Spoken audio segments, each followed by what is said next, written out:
Fala galera do YouTube, aqui quem fala é Jefferson Romaniuk e hoje, depois da gente terminar aquelas aulas do TAC, eu vou decidir trazer um assunto aqui que está muito ligado à atuação do Ministério Público e que já foi bastante cobrado em concurso público, apesar de não ser muito visto nos livros, que é a figura do Ombudsman.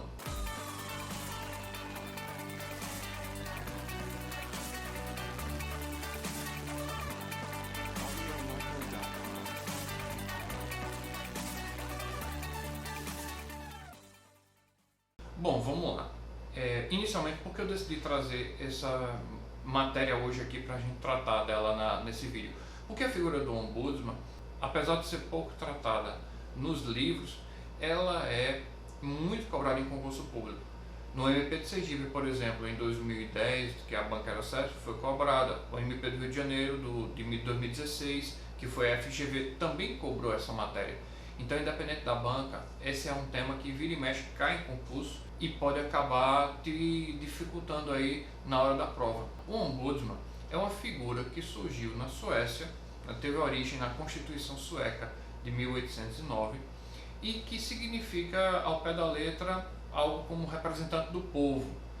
Essa figura nasceu lá e tinha como objetivo conferir a algum agente a responsabilidade, o dever de fiscalização dos órgãos para evitar que eventuais ilícitos ocorressem em detrimento do povo. E esse agente era incumbido de tutelar os direitos da população, direitos que, de outro modo, se não fosse por ele, acabariam ficando violados, restando violados. Daí vocês já começam a ter uma ideia do porquê o Ombudsman já está muito relacionado ao Ministério Público. Mas vamos lá, vamos voltar à questão da Suécia. De lá da Suécia, essa expressão ganhou contornos relevantes e se espalhou para todo mundo, como por exemplo na Argentina, que tinha a figura do defensor del pueblo. Aqui no Brasil, como já tinha dito, acabou sendo muito linkada essa atuação do Ombudsman à figura do promotor de justiça. E por que ficou muito linkado a figura do promotor de justiça? Porque o promotor de justiça, o membro do Ministério Público, ele vai ter uma atuação que vai muito além de uma mera representação judicial ou mera representação criminal de infratores, como ocorre nos Estados Unidos, onde o promotor lá tem uma atuação praticamente só criminal e restrita. Aqui no Brasil, o membro do Ministério Público ele vai ter uma atuação extrajudicial, e essa atuação extrajudicial, no meu ponto de vista, ela acaba sendo mais relevante que a judicial. Por quê? Há uma vasta gama de áreas em que o promotor de justiça ou o procurador da República, eles vão atuar na tutela dos interesses do povo. A título de exemplo aqui, só para vocês terem uma ideia, o MP ele pode atuar no patrimônio público, no transporte, na criança e adolescente, na matéria de idoso, na matéria de educação. Então são várias as áreas em que o MP ele pode atuar e que essa atuação ela vai representar basicamente a tutela dos interesses do povo. Eu não sei se vocês vão se lembrar que lá no iníciozinho das aulas de TAC eu mencionei que na área de direitos difusos e coletivos o Ministério Público tem uma atuação como legitimado extraordinário e tal, e isso permite ao Ministério Público que ele atue em defesa do povo, representando o povo, fiscalizando e responsabilizando agentes públicos por eventuais ilícitos cometidos em detrimento da população. Outra coisa relevante aqui que vocês têm que ter em mente é que onde quer que haja um país soberano, vai haver a necessidade da figura do Ombudsman. Por que isso? Porque onde haja um país soberano, você vai ter a figura do ente estatal.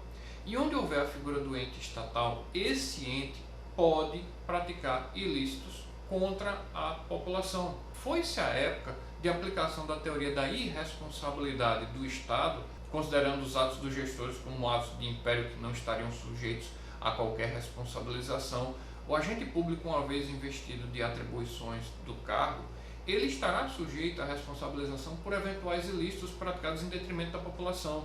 Outra coisa também que vocês precisam ter em mente é que nem sempre essa correlação da figura do Ombudsman com o Ministério Público brasileiro foi aceita de forma tranquila e pacífica pela doutrina. No iniciozinho da década de 80, a Comissão Afonso Arinos, que foi uma comissão que teve como finalidade a elaboração de um anteprojeto de Constituição para entregar para a Assembleia Nacional Constituinte, ela buscou retirar essas atribuições do Ombudsman e entregar para outro órgão. Mas essa comissão Afonso Arinos, ela não foi adiante, né? Apesar dela ter elaborado o projeto de Constituição, José Sarney não enviou esse projeto da Constituição para a Assembleia Nacional Constituinte de 86. Além disso, às vésperas da Assembleia Nacional Constituinte, que resultou na Constituição de 88, um decreto buscou retirar mais uma vez as atribuições de ombudsman do Ministério Público e entregar para uma Comissão de Defesa dos Direitos do Cidadão, chamado Códice, e esse códice estaria vinculado ao Poder Executivo. E aí a gente tem um problema: como é que você busca atribuir a função de ombudsman a um órgão que está subordinado a um poder que muitas vezes esse poder é quem lesa o povo, a população? Então haveria um problema aqui de atuação de ombudsman do Códice, tendo em vista que, por ele ser subordinado ao Poder Executivo, muitas vezes essa fiscalização sobre os atos dos superiores não aconteceria a contento. Então, gente, vamos lá. Fazendo um apanhado geral, falando em ombudsman, o que é que vocês têm que lembrar? Primeiro, que se trata do representante do povo, né, que teve origem na Constituição Sueca de 1809, que de lá se espalhou para todo mundo, que aqui no Brasil essa função é muito relacionada ao Ministério Público. Importante também mencionar o seguinte: é uma função muito relacionada ao Ministério Público, mas não é restrita ao Ministério Público. A função de ombudsman é representante do povo, fiscal dos interesses da coletividade. Então, onde quer que haja, por exemplo, uma ouvidoria, né, vai ter um pouco da atribuição de ombudsman. No caso do Ministério Público, acaba havendo uma concentração por tudo aquilo que eu já falei das atribuições. Outra coisa também que é importante vocês mencionarem são dois dispositivozinhos. Um da Constituição, que é o artigo 129, inciso 2, vai dizer que é dever do Ministério Público zelar pelo efetivo respeito dos órgãos e agentes públicos aos direitos assegurados na Constituição.